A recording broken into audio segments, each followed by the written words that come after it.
Assalamualaikum warahmatullahi wabarakatuh.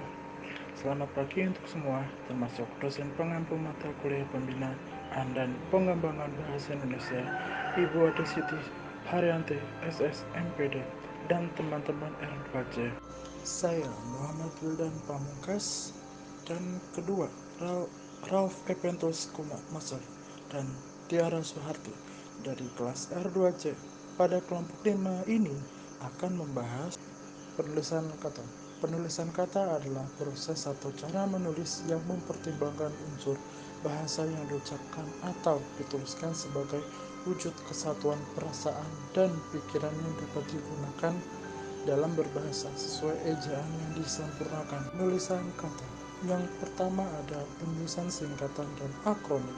Kedua, ada penulisan angka dan lambang bilangan. Ketiga, ada kata ganti dan kata sandang. Penulisan singkatan dan akronim. Singkatan adalah bentuk yang dipendekkan yang terdiri dari satu huruf atau lebih. Akronim adalah singkatan yang berupa gabungan huruf awal, suku kata, ataupun huruf dan suku kata dari deret kata yang diperlakukan sebagai kata. Penulisan singkatan. Yang pertama, singkatan nama orang, gelar, sapaan, jabatan, atau pangkat diikuti dengan tanda titik. Sebagai contoh, Muh titik selamat, Sunarto, SE titik, Bapak titik, saudari, saudara titik, kol titik. Yang kedua, singkatan nama resmi lembaga pemerintahan dan ketatanegaraan, badan atau organisasi, serta nama dokumen resmi yang terdiri atas huruf awal kata ditulis dengan huruf kapital tanpa tanda titik. Sebagai contoh, BPK, DPR, PGRI. Yang ketiga, singkatan umum yang terdiri dari 3 huruf atau lebih diikuti satu tanda titik. Tetapi, singkatan umum yang terdiri hanya dari 2 huruf diberi tanda titik setelah masing-masing huruf. Sebagai contoh, DLL, DST, YTH. Yang keempat, lambang kimia, singkatan satuan ukur, takaran, timbangan, dan mata uang asing. Tidak diikuti tanda titik. Sebagai contoh, kilogram, CO, cm, rp. Penulisan akronim. Akronim nama diri yang berupa gabungan huruf awal dari deret kata ditulis sepenuhnya dengan huruf kapital. Sebagai contoh, ABRI, PASI, dan SIM. Akronim nama diri yang berupa gabungan suku kata atau gabungan huruf dan suku kata dari deret kata ditulis dengan huruf awal kapital. Sebagai contoh, AKABRI, Bapenas, Kawani, dan UAP. Akronim yang bukan nama diri yang berupa gabungan huruf, suku kata, ataupun huruf dan suku kata dari deret kata ditulis seluruhnya dengan huruf kecil. Sebagai contoh, pemilu, radar, rapim, roda, dan tim. Saya Tiara Soeharti ingin melanjutkan presentasi selanjutnya, yaitu penulisan angka dan lambang bilangan. Bilangan dapat dinyatakan dengan angka atau kata, sedangkan angka dipakai sebagai lambang bilangan atau nomor.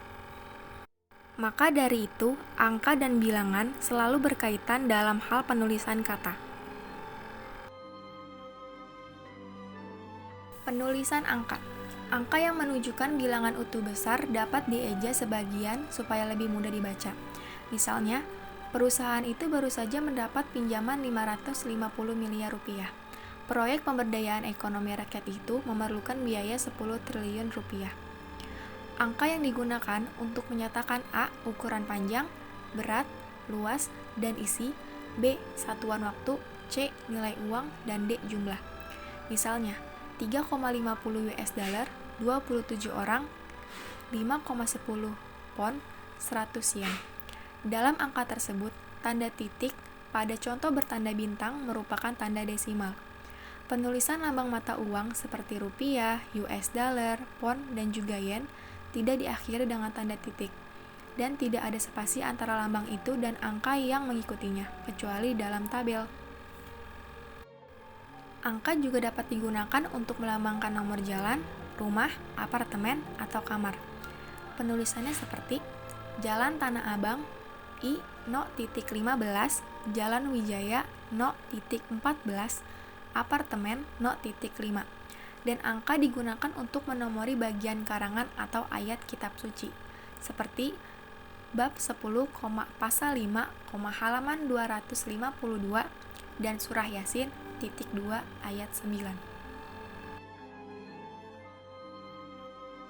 Penulisan lambang bilangan.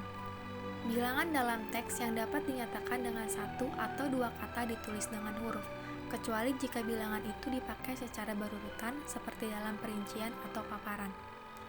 Misalnya, koleksi perpustakaan itu mencapai 2 juta buku. Kendaraan yang dipesan untuk angkutan umum terdiri atas 50 bus, 100 minibus, dan 250 sedan. Bilangan pada awal kalimat ditulis dengan huruf. Jika lebih dari 2 kata, susunan kalimat diubah agar bilangan yang tidak dapat ditulis dengan huruf itu tidak ada pada awal kalimat. Misalnya, 50 siswa kelas 6 lulus ujian. Panitia mengundang 250 orang peserta. Saya Rapepenetus Sumaker ingin melanjutkan presentasi selanjutnya, yaitu tentang penulisan kata ganti atau kata sandang.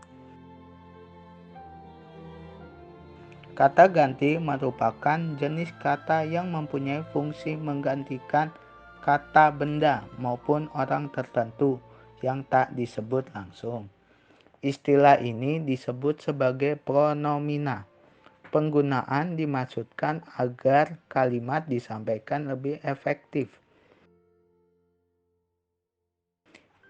Penulisan kata ganti ku, kau, ku, mu, dan nya. Kata ganti ku dan kau ditulis serangkai dengan kata yang mengikutinya, seperti ku, mu, dan nya ditulis serangkai dengan kata yang mendahuluinya. Misalnya, yang pertama ada buku ini boleh kau baca. Yang kedua, bukuku, bukumu, dan bukunya tersimpan di perpustakaan. Yang ketiga, ada rumahnya sedang diperbaiki. Kata ganti itu, ku, mu, dan nya dirangkaikan dengan tanda hubung apabila digabungkan dengan bentuk yang berupa singkatan atau kata yang diawali dengan huruf kapital. Misalnya, yang pertama ada KTP-mu, yang kedua ada SIM-nya, yang ketiga ada STNK-ku. Kata sandang adalah kata yang tidak memiliki makna. Kata sandang sendiri hanya dipakai sebagai penjelas kata-kata yang ada di depannya. Kata sandang memiliki fungsi sebagai pembeda kata atau frase. Selain itu juga untuk membentuk kata ganti orang atau kata benda. Berikut ini macam-macam kata sandang, yaitu yang pertama ada kata sandang sebagai kata ganti orang atau benda, yaitu kata si dan yang. Yang kedua ada kata sandang untuk menyatakan jumlah tunggal, yaitu kata yang, sang, ayang, sri, dang, dan hang. Yang ketiga ada kata sandang untuk menyatakan kelompok, yaitu kata para, kaum, dan umat. Sebagai contoh kata sandang apabila digunakan dalam sebuah kalimat, yang pertama ada si kancil adalah tokoh utama dalam cerita tersebut. Yang kedua ada sang raja dari Arab sedang melakukan kunjungan ke Indonesia. Yang ketiga ada para warga RT 03 Kemang sedang melakukan pemungutan suara. Sekian dan terima kasih.